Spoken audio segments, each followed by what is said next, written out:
Of course ukizungumzia best couples in town right now, huwezi kuacha kuzizungumzia couple ya Mario pamoja na Paula Kajala. Yes, sizungumzii couple moja, nazungumzia list ya couples ambazo zipo Dar es Salaam zikitrendi kwa mastaa mbalimbali. Lakini pia hapa leo tutaenda kuigusa zaidi couple ya kwake Totobadi pamoja na Paula. Paula pamoja na Totobadi Mario wana muda sasa hivi mpaka kufikia kuwa na mtoto. Hiki sio kitu kidogo, yani isichukuliwe poa hata mara moja. Of course unafahamu kwamba mastaa jinsi walivyo maisha yao, then ukiona mtu amekubali sasa kuwa mama, kutulia, kulea, basi inabidi apewe respect za kutosha. Sasa kwa upande wa Mario pamoja na Paula, mashabiki wengi wameichukulia ni kama best couple audience selection ama fans selection.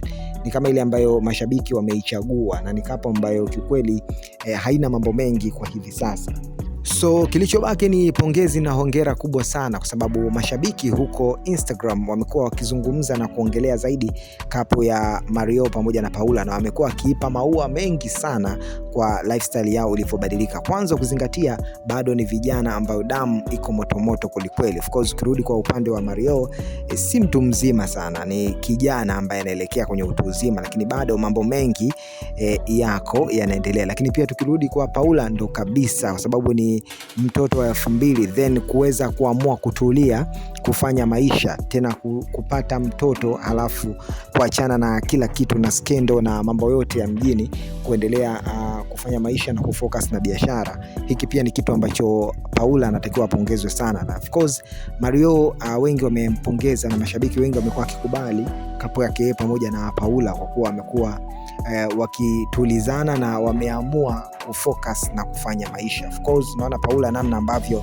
yuko very busy na biashara zake za fashion pamoja na mavazi, lakini hata Mario pia yuko busy na kazi yake ya muziki. Na of course wasanii siku hizi wamekuwa wamejipambanua katika biashara pia.